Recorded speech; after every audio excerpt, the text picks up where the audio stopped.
Morning, আমি নন্দিনী। কেমন আছো তোমরা সবাই? আমার একটি নতুন ব্লগে তোমাদের সকলকে স্বাগত জানাই। তো আজকে হলো রথযাত্রা। তো আজকের ব্লগটা কিন্তু অনেকটা স্পেশাল হতে চলেছে। তো প্রথমে এখন আমি বিছানা গুছবো আমার, তারপর আমি পড়তে বসবো, তারপর সব বাড়ির কাজ করবো এবং তারপর আমি রথ টানতে যাব। তো চলো, আমাদের এখানে মেলা হয়, সেখানে তো যেতেই হবে, কারণ বছরে একটা দিন একটু মজা না করলে হয় বলো? আর আমার ভিডিওগুলো তো মানুষের কাছে পৌঁছচ্ছেই না, আর কী বা বলবো লাইক কমেন্ট শেয়ার করতে।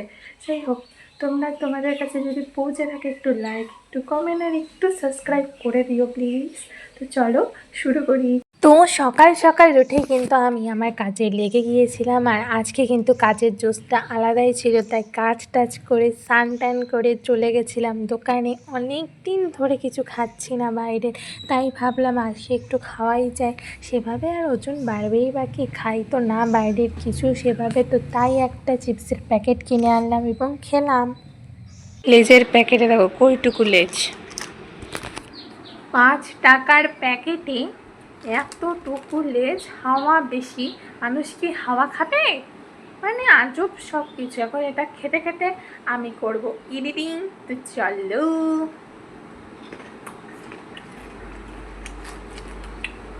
তোমাদেরকেও দিই না, নাহলে তোমরা লোভ লাগাবে না, আমার পেট ব্যথা করবে। আর আমার মন খারাপ হলেই তো আমি হয় শাড়ি পরবো, নয় ভিডিও করবো, নয় কিছু করবো। তো তেমনই কালকে একটু মনটা খারাপ হয়ে গেছিলো, তাই একটু ভাবলাম যে ট্রানজ্যাকশন ভিডিও বানাবো।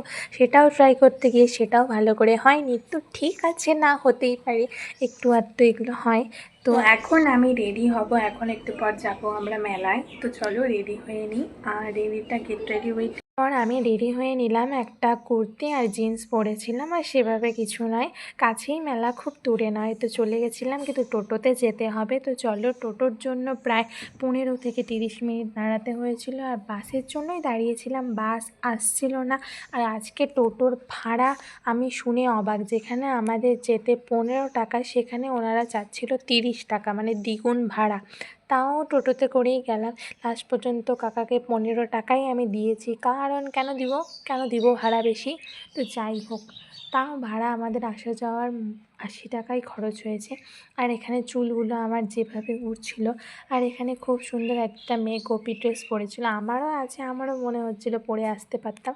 আর ফাইনালি এখানে আমরা জগন্নাথ দেবের দর্শন করতে পেরেছি এবং রথের দর্শন করতে পেরেছি।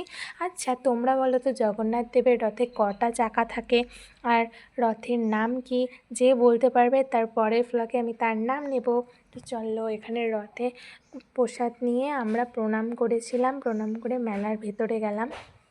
তো মেলার ভেতরে যাওয়ার পর মেলায় যে সমস্ত খাবারের দোকান থাকে, জিনিস কিনেছিলাম টুকটাক কিছু। আমি ক্লিপ নিয়েছিলাম, মারও কিছু জিনিস কিনেছিল। আর আমার মা বলছিল নাকি মা নাগরদোলনায় উঠবে। সিরিয়াসলি?